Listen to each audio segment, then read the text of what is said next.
সিলেটের ফাহিম আল চৌধুরী, 1000 কোটি টাকার মালিক। তার গল্পটা শুনলে আপনি অবাক হয়ে যাবেন। তিনি বলছেন, আমার মা যখন বৃদ্ধ হয়ে গেল, অসুস্থ, চিকিৎসা করাতে হবে, আমি তার চিকিৎসা করা শুরু করে দিলাম। এক পর্যায়ে চিকিৎসা করাতে করাতে আমার কাছে যত হ্যান্ড ক্যাশ ছিল সব শেষ হয়ে গেল। আমি ধার করা শুরু করলাম, ধার করে পর্যন্ত আমার মায়ের আমি চিকিৎসা চালালাম। শেষ পর্যন্ত আর কোথাও ধার পেলাম না। তিনি বলছেন, আমি আমার লন্ডনের সে ফ্ল্যাট পর্যন্ত আমি বিক্রি করে দিলাম শুধুমাত্র আমার মায়ের সেবা করার জন্য। সিলেটের ফাহিম আল চৌধুরী তিনি বলছেন যে আমার মা অত্যন্ত বৃদ্ধ মানুষ, নিজে ওয়াশরুমে গিয়ে নিজে পরিষ্কার হবে সেটা তিনি পারতেন না। আমি আমার এই আঙ্গুল দিয়ে তিনি যখন ওয়াশরুমে তিনি জরুরত ছাড়তেন, তারপরে আমি আমার নিজের আঙ্গুল দিয়ে নিজের হাত দিয়ে তা পরিষ্কার করে দিতাম। আমি তিনাকে গোসল করিয়ে দিতাম, তিনাকে খাবার খাইয়ে দিতাম। তবে আমি দেখতাম আমার মা যখন নামাজের মধ্যে দাঁড়াতেন, নামাজের পরেই দুহাত তুলে আল্লাহর কাছে কেঁদে কেঁদে আমার ব্যাপারে দোয়া করতেন, আর আমি পিছনে বসে বসে তার সাথে আমিন বলেছি।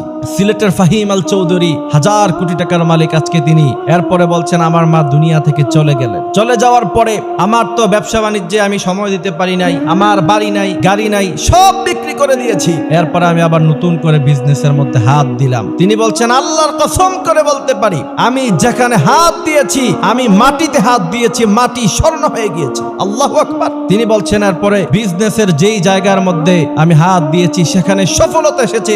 আজ পর্যন্ত আমার জীবনে কোনো ব্যর্থতা আসে নাই। তিনি তারপরে বলছেন, আজকে সেই দিনের গাড়ি হারানো, বাড়ি হারানো ফাহিম আল চৌধুরী আজকে 1000 কোটি টাকার মালিক। একজন মায়ের দোয়া কতটা কাজে লাগতে পারে তার থেকে শিক্ষা গ্রহণ করতে হবে। মায়ের দোয়া নিতে হবে। যুবকেরা মায়ের সাথে খারাপ ব্যবহার করে মনে করতে পারো তুমি অনেক টাকা সম্পদের মালিক হয়ে যাবা। সাময়িক সময়ের জন্য তোমার কাছে মনে হতে পারে এ টাকা তোমার কাছে মজুদ আছে, খরচ হয় নাই, কিন্তু মনে রাখবা জীবনে কখনো সুখী হতে পারবা না। আর মা বাবার পিছনে যদি খরচ করো, ইনভেস্টমেন্ট, তুমি যত খরচ করবা আল্লাহ তোমাকে 1000 গুণ বাড়াইয়া দিবে। এজন্য আল্লাহ বলছেন, ওয়াকাদা রাব্বুকা আল্লা তা'বুদু ইল্লা ইয়্যাহু ওয়া বিল ওয়ালিদাইনি ইহসানা। বাবা মায়ের সাথে এমন আচরণ করো না যাতে করে তারা উফ শব্দ পর্যন্ত তাদের মুখ দিয়ে বের হয়। শুধু তাই নয়, ওয়াখফিদ লাহুমা জানাহাদ যুল্লির ব্যাখ্যা হলো যে আপনি দুটো ডানা তাদের পায়ের নিচে বিছিয়ে দেন, মানে আপনার স্থাবর অস্থাবর সমস্ত সম্পত্তি তাদের পায়ের নিচে ঢেলে দেন। এদের কাছ থেকে কোনো জবাবদিহিতা নেওয়া যাবে না, এরা যেন উফ শব্দ পর্যন্ত না বলে।